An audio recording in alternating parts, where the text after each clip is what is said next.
Imagine living in a luxurious palace, pampered, doing nothing but giving orders, until in a single moment, everything turns upside down. This isn't just a fairy tale, it's a powerful lesson about arrogance and humility. A proud princess refused to marry a king she thought was unworthy of her. She mocked him, humiliated him in front of everyone. But what she didn't know was that this king was far smarter than she ever imagined. What if I told you that this princess would suddenly find herself as a maid in the very palace she once owned? How did her life shift from luxury to hard labor? How did the king take his revenge in a way she never expected? And most importantly, did she learn her lesson, or was it too late? Get ready for one of the most thrilling stories filled with lessons and suspense. You won't believe the ending. Watch the full story, because you're about to uncover an unbelievable secret. It is said that there was once a king who had a daughter of exceptional beauty. No other girl could rival her in charm, and everyone who saw her was captivated by her looks. However, she was arrogant, unimpressed by anyone, and showed no respect for others. Many princes and kings proposed to her, seeking her hand in marriage, but she rejected them all. She did not accept any of them, looked down upon them, and found faults in each one. She laughed at every suitor, mocked them, and gave them ridiculous nicknames. One night, her father held a grand banquet and invited kings, princes, and nobles who wished to marry her so that she could choose a husband from among them. They were all seated in a row, arranged according to their ranks and positions: kings, princes, and aristocrats. The princess entered and walked past the guests, but her arrogance and pride led her to ridicule them all. She gave each one a shameful nickname or pointed out their flaws. She said the first one was fat and round like a barrel, the second was too tall like a lamppost, the third was a short dwarf, the fourth was yellow like saffron, the fifth was red like a rooster's comb, and the sixth was dark-skinned like a coal vendor. When she reached the seventh man, a king who was among the most handsome, wealthiest, patient, and strongest in character, as well as the most intelligent and courageous, she stood beside him, mocked him, and laughed at him loudly. She looked at him with disgust and scorn. The guests all laughed at her reaction to him. This young king, however, was deeply hurt by the humiliation and disrespect. He stood up in protest, intending to leave the banquet, but the princess's father apologized to him and expelled her from the gathering. The king accepted the apology and stayed. The father was deeply pained by his daughter's rudeness, lack of manners, and disrespect toward the guests. He was furious with her and ashamed of her disgraceful behavior and arrogant attitude. Before all the guests, he made a solemn vow to God that he would marry her off to the first beggar who appeared at the palace gate asking for charity, whether she agreed or not. This was to punish her for her arrogance, rudeness, and poor treatment of her father's suitors. The guests admired this decision and the punishment the king had decreed. 3 days after the banquet, a beggar arrived at the palace and stood by the gate, playing his flute and singing under the window, asking the guard for alms. The king heard his music and singing and ordered the guards to allow the beggar inside. The beggar was a tall, strong young man with a commanding presence, though he wore old clothes that showed his poverty. The servants led him to the chamber where the king and the arrogant princess sat. He entered, bowed before them, and began playing his flute and singing. The king was pleased with his performance, but the princess looked down on him with contempt. When the beggar finished, he asked the king for charity. The king replied, "You have played and sung beautifully, and your voice is pleasant. Because I admire your talent, I will reward you with my daughter, the princess, as your wife." The beggar was overjoyed, but the arrogant princess was devastated. She begged her father not to marry her off to this beggar. But the king told her, "I made a vow before all the guests at the banquet that you would be the wife of the first beggar who came to the palace seeking alms." This young musician is the first to arrive, and he is the husband destined for you. I made a promise and must fulfill it." The princess wept bitterly and pleaded with her father not to go through with the marriage, but he remained unmoved. He was determined to keep his vow. While the princess continued crying, the beggar was secretly delighted that he was about to marry a princess of unparalleled beauty. The king ordered a cleric to be brought to conduct the marriage ceremony. The cleric arrived, wrote the marriage contract, and 2 witnesses signed it. Thus, the arrogant princess was married to the beggar musician.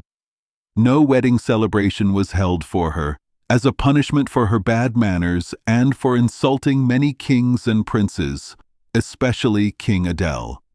When the cleric finished writing the marriage contract, the king turned to his daughter and said, "This is your husband. Prepare to leave with him, travel wherever he chooses to go, and live in whatever hut or house he resides in. You will not stay here, nor will you live with us. You must obey him in all that he commands, for this beggar is now your husband, and he is responsible for you. You must follow his orders." The princess realized that crying, pleading, or begging was useless. She now felt the consequences of her bad manners and understood that she had become the wife of the flute-playing beggar. So she got up and prepared for the journey with her husband, taking only a few light but valuable clothes and jewels. No one in her family bid her farewell or greeted her, for they despised her arrogance, rudeness, and bad manners.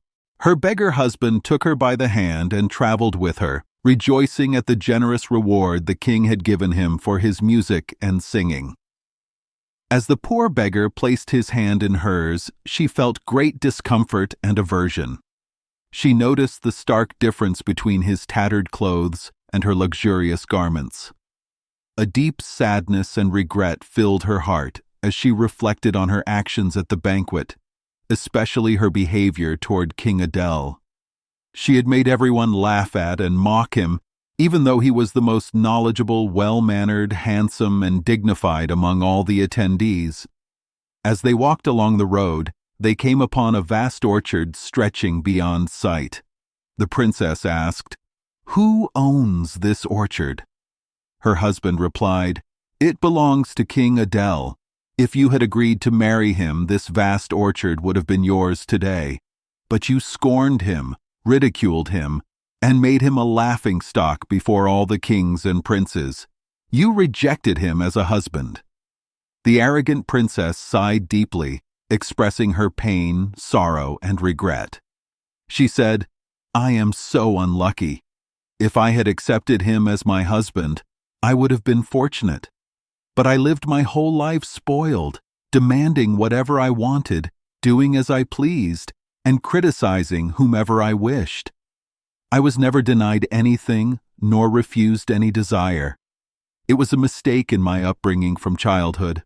I only realized the consequences of my actions after my father suffered, expelled me from the banquet, and vowed to marry me off to the first beggar who came. I never imagined I would end up marrying a ragged beggar." Her husband replied, "You think yourself unlucky because you married a poor man in old clothes, a man who does not even have enough food for the day. But I am a respectful and noble-hearted man. I know my duties and respect others. God has blessed me with health and strength, and I rely on my own efforts to earn my livelihood through honest work.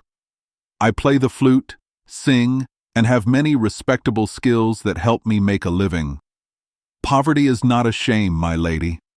The real shame is in bad manners and insulting others." The princess sighed and said, "Everything you say is true. I never understood it until today, and I only heard such words from you now."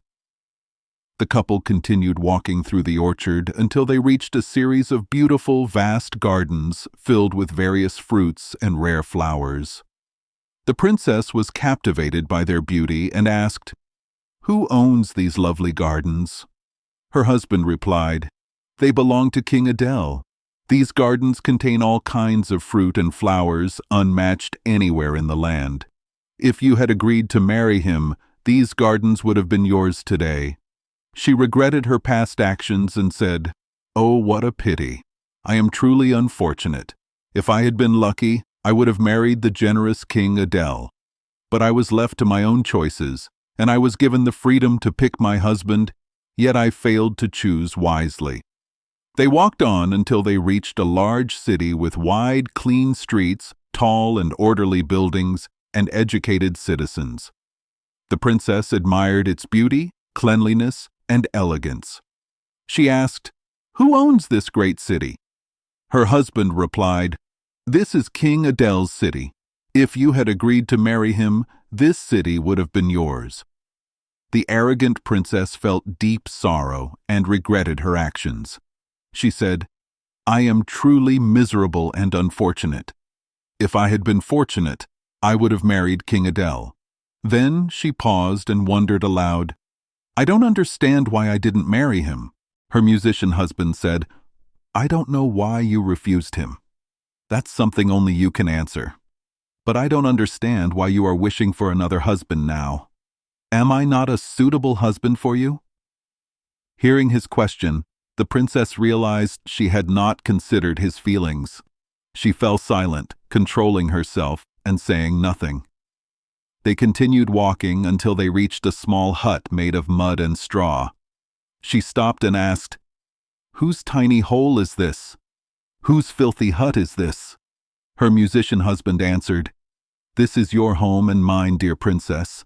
This is the hut where we will live together." She gasped and asked, "Shall I live in this hut after residing in grand palaces?" He replied, "This is God's decree, my lady. God does not burden a soul beyond its capacity." She felt a deep pain and asked, "Where are your servants?" He answered, "I have no servants, my lady. I am a poor man and cannot afford to pay for them. Why do you need servants? You must now prepare yourself to serve yourself, take care of your own needs, and live as the poor do. Go and gather firewood, light the fire, place water over it, and cook us dinner, for I am very hungry and tired." The princess cried and asked him, "Where do I get firewood? How do I start a fire? How do I cook food? I don't know any of this because I was never used to such work. I had many servants and maids to serve me, and I never learned to rely on myself. Now I feel that this was a mistake, and I should have learned to be self-reliant and do all the tasks a household requires." Her husband prepared the food, and they ate until they were full. The next morning, her husband woke her up to sweep and clean the house and prepare breakfast. She woke up annoyed because she hadn't slept well. She was used to sleeping on silk and being allowed to sleep until the sun was high in the sky. He showed her the cleaning tools and helped her sweep and tidy the cottage, then prepare breakfast, which they ate together. She then took the dishes to the kitchen, but she didn't know how to wash them, so he helped her wash and dry them. The couple lived like this for 2 full days in the cottage until they had eaten all the food, and nothing remained. On the 3rd day, he told her, "We can't continue living in this house without working. I have spent all the money I had, and we have eaten all the food. I must go out to earn a living, and you must learn a skill that helps in making a livelihood. I will teach you how to weave baskets so that I can sell them at the market every week." She began cutting twigs to make a basket, but her fingers got cut and scratched because she wasn't used to working with her hands. Her husband said, "This work doesn't suit you." Then he brought her a spindle and some wool to teach her how to spin, thinking that spinning would be easier than basket making. He explained how to use the spindle, and she sat down to try, but the threads cut into her delicate fingers until they bled. Her husband, determined to make her learn to work and be self-reliant, told her, "Look, you can't do any kind of work. You must get used to it. Every person must work. There is no difference between a prince and a pauper, or a rich man and a poor man. Manual labor is honorable and not shameful. Work is a sign of life, and life cannot be called life without work." Then he added, "It seems that you are completely useless. I must be unlucky to have married a princess who knows nothing about work and can't do anything. Your past life was all laziness, sleeping, idleness, and comfort without effort. In any case, I will try another type of work with you. I will buy some porcelain dishes, plates, and glass cups for you to sell in the market, so that you can earn an honest living." She was deeply distressed and said, "Alas, fate has sentenced me to stand in the market selling dishes and cups. What will I do if some princes or noblemen from the palace, whom I once looked down upon, pass by the market? What if they see me selling in public? They will surely laugh at me and mock me." Her husband told her, "These are just appearances, my lady. We must not be concerned with appearances but focus on reality, rely on ourselves, work with our hands, and earn our living through our own effort. We must prepare ourselves for life and leave behind laziness and dependence on others. You must go and work in trade, selling porcelain, unless you want to die of hunger." The princess listened to her husband's advice and started trading in the market. At first, her business was very successful. Many people who saw her, both men and women, encouraged her and felt sympathy for her, admiring her beauty. Many would buy her goods without taking them, leaving them for her as a way of supporting her. She earned a lot from her new trade, got used to working, and learned how to rely on herself for her livelihood. Her married life became completely different from her previous life of laziness, idleness, bad manners, and rudeness. She was now a shining example of an obedient and humble wife. One day, her husband bought her a large quantity of porcelain and glassware. She found a new spot in the market, placed her new merchandise there joyfully, and sat down to sell her goods.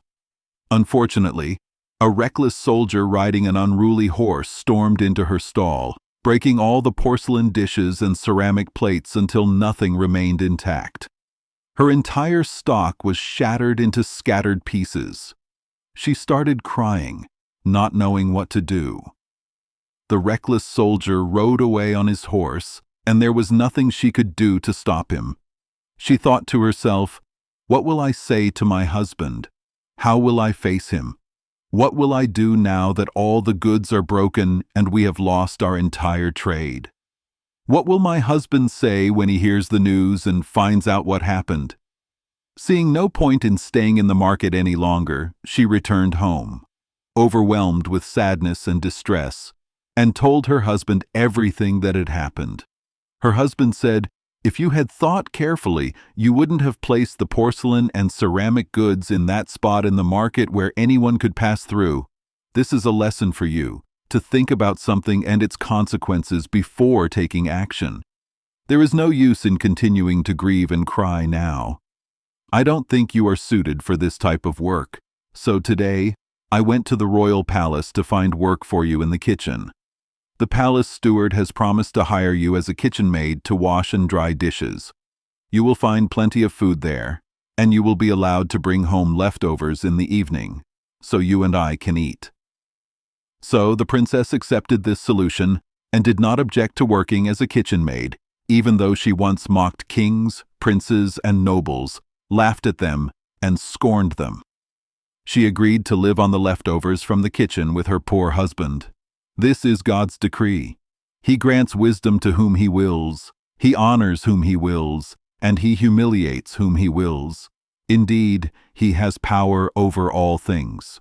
Her husband succeeded in disciplining her, refining her manners, and teaching her self-reliance and the value of work, regardless of its nature.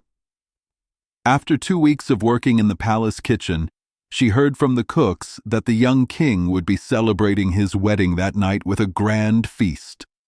Decorations had been placed everywhere, and nobles and scholars were invited to the event.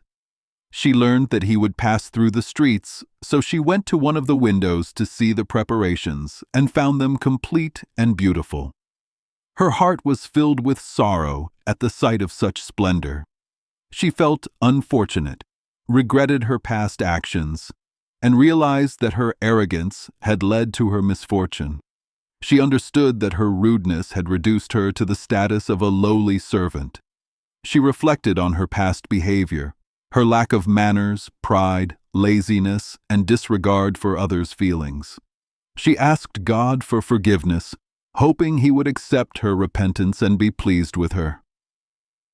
That evening, the servants gave her plenty of delicious food to take home to her cottage. She placed it in her basket and left for her husband. As she was stepping out of the palace gates, she was met by a man dressed in golden robes. He took her hand and said, "You must join me in tonight's celebration." The beautiful princess, now the wife of a poor musician, looked at him and realized he was King Adil. The palace she had been serving in was his, and he was the very king she had once rejected, mocked, and humiliated. She became flustered and panicked, realizing who he was. The king held her hand and led her inside the palace again. Her basket's lid fell off, and the food spilled onto the ground, making the gathered guests laugh at her. Overcome with shame, she wished the earth would swallow her whole. Her former fiancé, King Adil, had seen her as a poor kitchen maid carrying a basket of leftovers. She rushed toward the door, trying to flee from the king she had once refused to marry, but he caught her and brought her back inside. He then revealed the truth, confessing, "Do not be afraid or sad. I am your musician husband who lived with you in the humble cottage. I played the role of a wandering poor minstrel, but in reality, I am the king you once scorned. When I heard of your father's vow, that he would marry you to the first beggar who asked for alms, I went to the palace disguised as a poor man in need. I pretended to be destitute to marry you. Your father fulfilled his vow and gave you to me as my wife. I did all this because I loved you deeply. I took you to that humble cottage and made you cook, wash dishes, clean, weave baskets, and spin wool. I wanted to teach you self-reliance, the value of work, and the importance of not depending on others. I was also the reckless soldier in the market who broke all your porcelain and glassware. I even made you serve in my kitchen, where you accepted the work and agreed to live off leftovers. I orchestrated all of this to teach you a lesson in humility. For whoever humbles themselves for God's sake, He will elevate them. Now, you have repented for your past mistakes, embraced self-reliance, developed a love for work, learned to manage a household, and become kind and considerate toward others. You are now an example of contentment, humility, obedience, and patience. Your past mistakes are now behind us, and your actions have improved. Tonight marks the beginning of our new life, a genuine life without deception or pretense. We will celebrate our wedding tonight in this very palace. You will be the princess and wife, and I will be the king and husband. Your father, the king, your mother, the queen, and all your family members will be arriving soon. The ladies-in-waiting have brought your beautiful dresses and jewelry, prepared especially for our wedding celebration. So, the princess prepared herself for the grand celebration. She wore the elegant attire and jewels that King Adil had arranged for her. Her family and the king's family rejoiced in their wedding, celebrating them with a fitting ceremony. Everyone sincerely congratulated the couple. The newlyweds received the guests' blessings with gratitude and joy, their faces radiating happiness. And so, the couple lived a content and blissful life together.